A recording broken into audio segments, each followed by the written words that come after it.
Okay guys, so we're gonna do a review on some navigating the autel ms906ts version of the scanner. As you can see, I bought the TS version just so I had that function to mess with TPMS sensors, because my wife's car has them, and her new car we're going to get this next year is going to have it as well.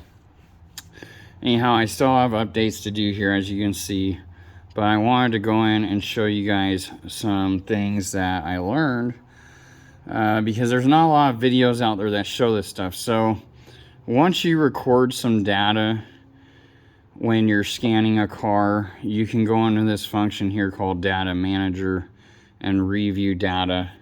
And then you can go into, like, let's just say this data I recorded earlier on my wife's car. So the nice thing is you can come back as like this, and what I was recording was misfires. You'll see on cylinder 4, eventually a misfire will pop up, and then there will be 2.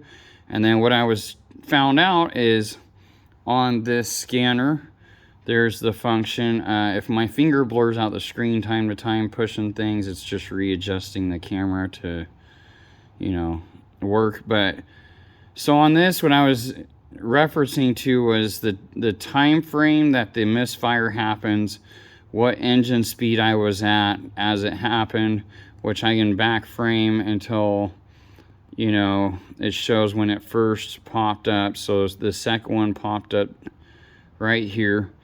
And then what I can do is I can take my cylinder 4, I can take, like, if I want to cross-reference it with my fuel trims, I can do that, and then I can go like this and hit graph merge, which will pop up a graph for us. As you can see, I'll hit show selected only. That way we can do it, and this way you can review your data.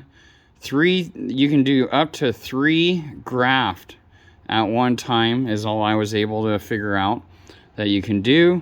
Then you can scan through and look at your data. As you can see here, here's my misfire 2.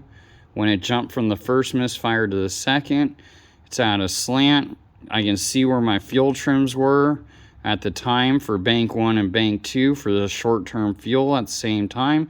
I can magnify my waveform to see a better detailed, and then I can come here and scroll over, and then I can see right here, if you look, misfire 1 on cylinder 4 happened at 1 minute and roughly 26 seconds, and then shortly after, at about 1 minute and 38 seconds, which is only roughly 12 seconds later, we had the second misfire. And then up here you can see the differences in your waveforms for your fuel trim if you believe it's a fuel trim issue. I just figured this out, that you can adjust the graphs and do this, and I can even adjust like my Y, but my Y-axis not really need to. And then over here, I want to show you this function too, is you come over here and you can push this and you can blow your graph up so you can look more into detail with it as well. You can come in here, change your colors of which ones you want your fuel trims and stuff to be, the size of the line. You don't have to use super fat lines, you can use bigger lines. You can do, you know, switch your colors around, stuff like that. So what we're going to do is we're going to just hit done, leave it at what it is. And then this down here would be your time frame of your recording and at what time you had the misfires.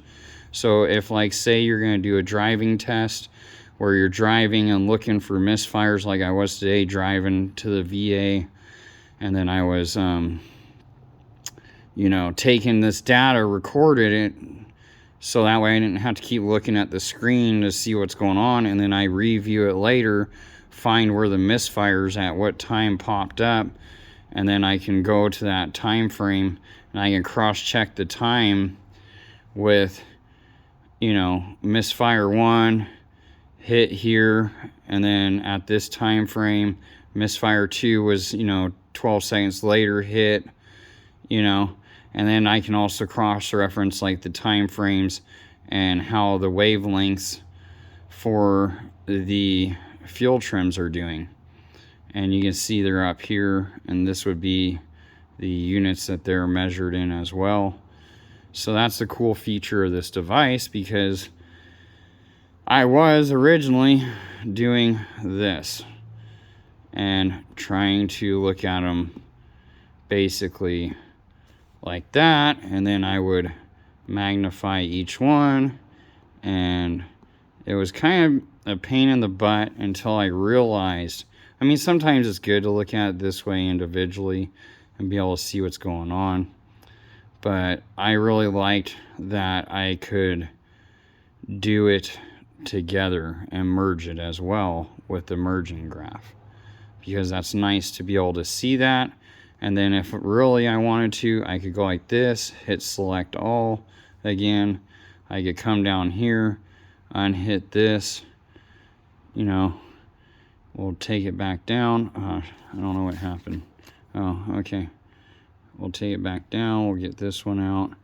And then see, it'll still show the graph, the graphing with those together. Now I have show selected because I put it back on select all. It still shows my merged graph and shows all the rest of my data if I want to.